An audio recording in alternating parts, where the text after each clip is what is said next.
In the UK, we buy 7 million second-hand cars every year. Done. Whether it's online or at the forecourt, we all want a good runner at a low price. I'm thinking there's room for negotiation. Some of the best bargains are to be found here at car auctions. 40, 50, 60, 70, even 80, 90. Where dealers can make a good living. Sold to you, sir. Well bought. Buying cheap to sell for a big profit. I'll buy anything if it's cheap enough.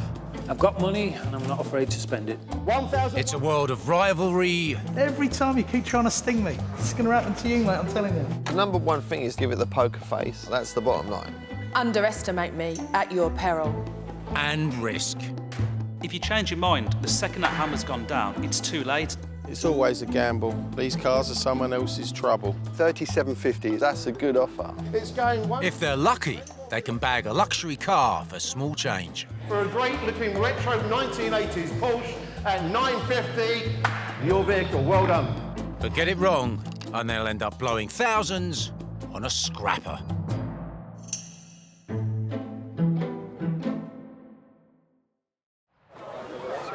That's beautiful. Absolutely. So is she for sale then? Walter Krobach has cars in his blood. Because my family's been involved in cars, and I was nearly born in the back of a car, and I've been surrounded by really nice cars all my life, I think that's why I'm here. I can't shake it off, I can't get rid of it, it's me. An old hand at car dealing, he now has his own classic car restoration business. And even on his day off, he can't keep away from them. This looks really, really nice. Really fresh, clean. This is, oh, it's a beautiful, beautiful car. Anyway, for those who just joined us, welcome down to the Red Lion here on this Friday night for a bit of a karaoke. In Essex, Jim Lewis dreams of the big time. To get him there, he has a finger in every pie. If you want to sing a song, over 150,000 songs to choose I've done so many things in life. I've had a celebrity booking agency, I've had a lookalikes agency, I used to have a furniture shop, I imported stuff from China. Come on, Tone, there we go. And while running karaoke nights at his local pub probably won't make him a millionaire, Come on, Graham, get out of here. Here we go. Oh, yeah. he's hoping a recent move into car dealing will finally earn him some serious cash. And again. I buy any cars that make money. So it doesn't matter whether it's a Skoda, it doesn't matter whether it's a Chevrolet, it doesn't matter whether it's a Mini. As long as I make a few quid in it, I don't really care what it is.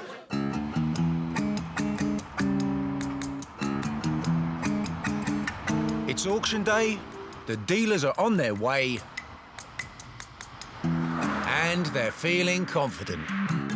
I'm the Bill Gates, the Mr. Mittal, the Alan Sugar of the auctions. I should be getting a knighthood soon.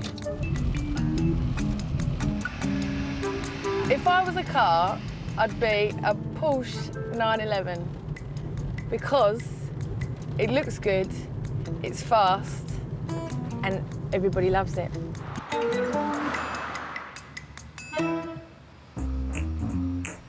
At small independent auctions like this one in Croydon, there's plenty of cars in the yard, but no guarantees of what you're buying. Bit of mould on the roof. There's no test drive, and right up until the auction starts, the cars are normally locked. Ah, that's unusual. These cars are always locked 9 times out of 10, so it makes it really difficult for you to know what exactly is going on inside these cars. And so the fact that this is open is fantastic because it tells you a lot about the car. If the inside matches the outside matches the inside. If that's not the case, then that's when you need to ask yourself some questions. And also the smell. It doesn't smell that nice, to be honest with you. Going around the auctions, there's a few risks involved. Now, not being funny, cars may look like the best thing since sliced bread, but I'll tell you what, some of them are right old clangers. You could have an F-gasket problem, you could have a gearbox problem, engine problem, you just don't know. Only at the end of the day when you pay for your money for the car and you're driving it home do you find out if you've bought a good one or not. But that's always the gamble.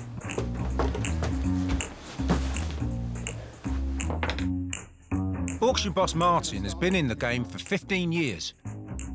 It's quite funny out there, really. You get to know your regular traders. They'll always come and sort of try and pump you for a bit of information, little tidbits on a car that they want to know who it belonged to, where it's come from. It's always nice to get it from the auctioneer sometimes, from the horse's mouth. Hey, Martin. Hello, Walter. Hello, Walter. How are you? I'm not too bad. I just wanted to ask a few questions about that range. OK. The old classic one? Yeah, I've heard a rumour that it might have been something to do with the old bill, maybe, or something. It was, yeah, originally supplied to, we believe, Metropolitan Police as an armed response vehicle. Right. It's quite a nice car. Excellent. Bad trip down. 2 hours, should have gone on the M25. What are you buying? Probably looking at the Beamer. As long as it goes cheap enough, I might be quite interested. Scott is trying to figure out what cars Chris is interested in and how much he's likely to bid. Have you had a look inside? I've had a look round, it looks quite tidy inside, yeah. But there's not really a lot of money in it, £800-900. Looking to get 1,000 probably, so. Now I know what he'll sell it for. I'm guessing he will go up to 600 for that car. It's like being a private investigator. You're trying to see who's looking at what and figuring out who wants to bid on what. Today's auction has over 80 cars up for grabs. Right, good afternoon, everybody. Welcome to Ding Motor Auctions. We're going to start the sale now. 3 of them are just for our dealers to bid on. Starts off with the first lot, which will be coming around the corner. Our first up is a 13-year-old Golf. The GTI is faster and more fuel efficient than the standard version. Drives extremely well. It's got A 2002 GTI in good condition could sell for £1,500. So how much will the dealers be willing to pay for this one? You've got aircon, power steering, electric window, central locking. It's nice, isn't it? The dealers only have as long as it takes the auctioneer to describe the car to decide if they want to bid on it. Sounding sweet. It looks like it's been well looked after. I like this. Somebody's going to buy a nice car tonight. But there's a surprise in store. I call this the silver door version. Look around this side, it's got a silver door on it. What's that silver door about? An odd-coloured door could be a sign that this car has had an accident.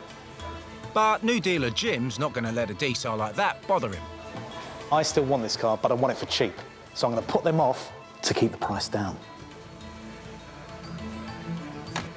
You know what, I might be interested in this. But why don't they paint that door, mate? You know what I mean? It's definitely had a whack on this side, isn't it? Yeah, I'll keep away from this, mate. Definitely. I would not touch it. So who wants to start the bidding? £100, £100 bid. 100, 125, 150. I didn't know you liked Golfs. I make profit on anything. £175, 200 here, £200 bid. At £200, Scott bows out. £200 bid, 225, 250. Who's got 275? Any more bids anywhere else? 275, 300, 325 there, 325 at the back. Who's got £350? 350. Any more bids anywhere else? It's on sale for £350. It's a lovely car. It is a lovely car, but I won't spend any more on a car with a door like that. At 350, going once, going twice. Any more bids anywhere else? £350. Your car, sir. Well done, well bought. Golfs for me are mega sellers. They come in, they go. That's what I want. Oh, Jim, what have you done? He ain't never going to sell it with a door like that. A hatchback has just sold for only £350. But the next car up is a whole different kettle of fish. OK, next one in is lot number 92. This is the Range Rover Vogue. This is a rare car, collectible of the future, and becoming... The Range Rover Vogue is a luxury 4x4 with iconic British styling. Originally white, you've now got it in the green metallic. Loads and loads of interest shown. This one is 22 years old and does a thirsty 12 miles to the gallon. These are rocketing in price, these cars now. This is going to be a one-off opportunity to buy an up-and-coming classic. Classic Rangy, that's got my name written all over it. Supplied originally to the Metropolitan Police Force. Definitely worth restoring. I actually would be interested in the fact that this car was actually ex-police. Memorabilia is massive now. Police memorabilia sells for a lot of money. It will do somebody a treat and you're going to earn a lot of money out of it. Oh my gosh, that's a mess. It's like it's been pooed on by about 100 pigeons. It's battered to pieces. There's nothing good about this car. A very rare car. I've never seen one. I'm sure you haven't. What's the mileage, mate? 247,000. 247,000? How many? It must have been the world's longest police chase to get to 247,000 miles. However, classic expert Walter has a different take. There is no way any Range Rover's done 247,000 miles on one engine. It's got to have been replaced. This is a nice car. Let's get bidding now. £300 straight there. 350 here. 400. 450. 475. 500. 500. 500 bid. 525 at the back of the room. 575 now. £600. Anybody got 650? 650 here. Who's got 675? This car is mine all day long. 825. 825 bid. 850 here. Who's got 875? The best thing about this car is the fact that it's ex-police. But with that kind of mileage, would I really want to touch it? I don't think so. 875, isn't it? 875, just in the nick of time. It's going once, it's going twice. Any more bids? 875. Walter, your car, fantastic buy for the money. Everybody's got their own idea of what a car is worth. If you want the car, pay for it. It's as simple as that. And then you can just figure out what your profit's going to be and how much profit you want to make on it. OK, next car in should be lot number 77. The final car in today's auction is a compact edition of the 3 Series BMW. This is a very pretty car. With a top speed of 125 miles an hour, these cars are in demand. I like this. I like this a lot. Nice interior, just a lovely thing. That colour is rank. It's like Marmite orange. You either love it or you hate it. It's in absolutely super condition. Lovely. I like burnt orange. I think that's a good selling point for that car.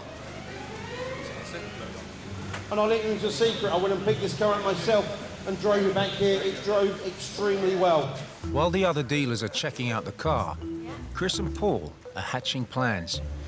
I like this one. Yeah, I do as well. Do you want to go after me? Yeah, up to 600. Yeah, 600, yeah. But straight away, the coalition has competition. Paintwork, great. Mileage, great. The colour of that BMW is perfect for the summer. Where do you want to start the bidding? We'll The start dealers have a gentleman's agreement to only bid up in small amounts. Start low. I'm going to start at £300. Free. £500. That's what I like to see. But Scott's ignoring that. What are you doing? You're bidding up that much for him, wasn't it? You can't jump up that much. Give everyone a chance, eh? They know me. If I want something, I get it. Don't mess around. Who's got 525? 525 over there. 550, sir. 2 more. 7. OK, £700. I think we've been tucked up. Yeah, we have been. We can't go bidding that sort of dough and upping it that sort of price, Scott. That ain't right. It ain't cricket. Don't buy it then. What's Scott doing? He's overbidding. He's just bid all the profit out of it. At £700, it's going once, it's going twice. Is there any more bids anywhere else? At 700. Mr S, your car. I can't believe that Scott's done it to us. I was going to drive home in that as well. Out of order, mate. They're all just jealous of me. It's a bit sad, but I like it. I hope you've bought a write-off. Scott's beaten the others to the Beamer, but will he be able to sell his Ginger Ninja? Scott thinks he's a big man with his big beards and his big blue suit. I think he's just a big idiot. 625, 675. 675 is £700. £700. Rival dealers have been competing to buy bargain cars that they hope to sell for a profit. Your car, sir. Well done. Can I pay a deposit today? You've made it. That's absolutely fine. Scott's bought a compact BMW for £700, but it's only after the auction is over that he gets to check out what he's really won. See you soon, darling. Thanks. You too. Bye-bye. No problem. Nothing that can't be fixed. This car will sell so easily it's not even worth mentioning. I think I made about 500 quid. If he can ever stop the alarm. Walter's ex-police Range Rover also comes with a little surprise. No way! Check that out. Jesus. Don't want to believe my dab's on that thing. I've taken an £875 gamble on an old Range Rover. If it pays off, I'm going to make 3 grand. If it doesn't, it's going to cost me 3 grand in repairs.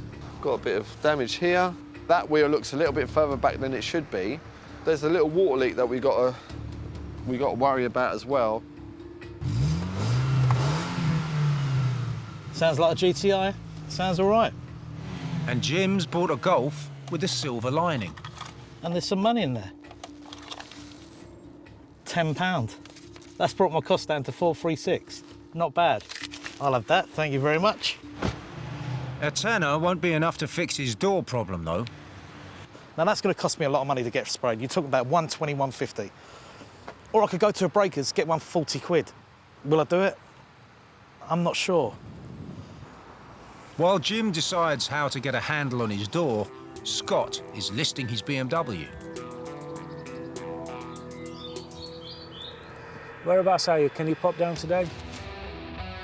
900, no, it needs to be £1,000.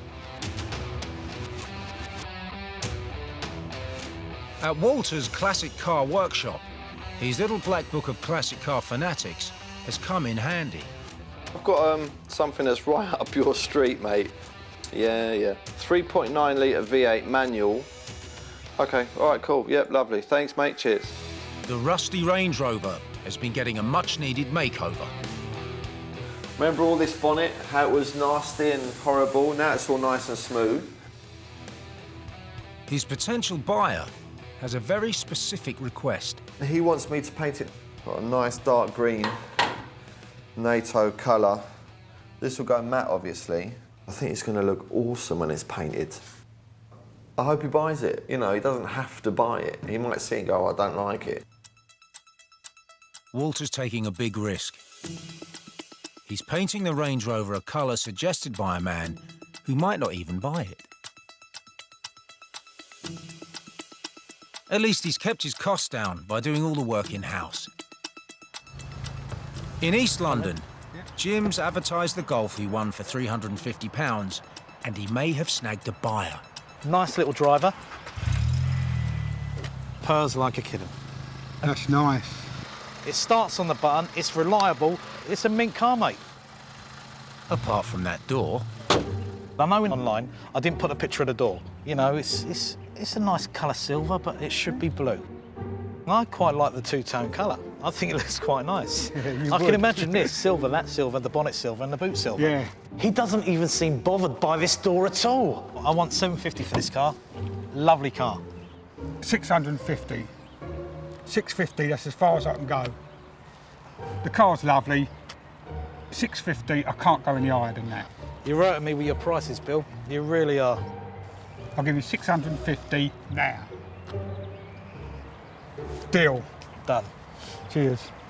I've sold the Golf. I only wanted $650 for it. I got the price that I wanted. Walter paid £875 for the Range Rover. At an off-road circuit, his potential buyer is about to see the restored car for the first time. It's the right colour. Yeah, no, she's all right. She's all right. What, new battery, little service. It's an ex-old Bill car. It's been looked after. The paint may be to the buyer's liking, but not everything is.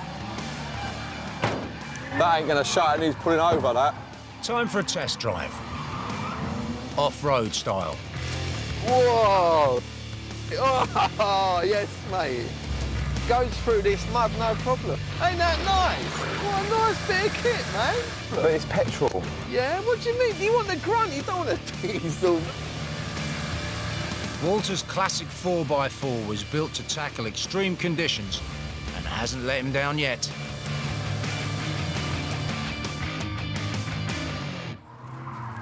Now, you got to buy it now. Look at it, it's filthy. What are you asking for it? I want 4,200 quid for it. It's a one-off. They're not worth that much money. Nothing shuts on it. I'll give you 3 grand for it. Oh. Come on. Come all this way, man. Just make me a decent offer, you can take it. I'll drive it home and I'll pay you cash today, 3.5 grand. Let's do it, man. I wanted 4.2. I've let it go for 3.5 grand, which is a little bit cheap, but I'm a nice guy. It's definitely had a whack on this side, isn't it? Yeah, keep away from this, mate. Jim bought the Golf for £446, including auction fees. Well bought. He did nothing to it. And there's some money in there. £10. Starts on the Sold it for $650 It's a nice colour silver, but it should be blue. and made a total profit, including the tenner he found in the ashtray, Deal. of £214. I'm not a greedy person, so these little amounts all add up at the end of the week. Whoa! Oh, yes, mate. Walter's approach involved a lot more work. He bought the Range Rover for £875. Spent just over £900 on paint and restoration. It's an ex-old build car. It's been looked after. And sold it for £3,500, You've got to deal. bringing his total profit to around £1,600. They were all laughing at me. Now I'm laughing all the way to the bank. That colour is rank. Scott upset the others when he bought the BMW for £700. That sort of going up in it, that sort of price, Scott. Go buy them. And while the colour may be an acquired taste, This car will sell so easily it's not even worth mentioning. so far no one's acquired it. I've decided I'm going to keep the BMW. I'm going to use it as a courtesy car for a month or so. That is funny. So is it really you couldn't sell it? It sounds like codes to me for not being able to sell it. Yeah. Jim might be the newbie, but at least he sold his car and even made a small profit. 214 quid. That's a takeaway and a night on the beer. Well, he made nothing, and I made 1,600 quid. 1,600 quid? You made a bit of profit. You've done very well. I'll give it up, mate. What a go. Right, see you later. Auctions. You can win big, you can win small, but the only way to really succeed is to sell what you buy.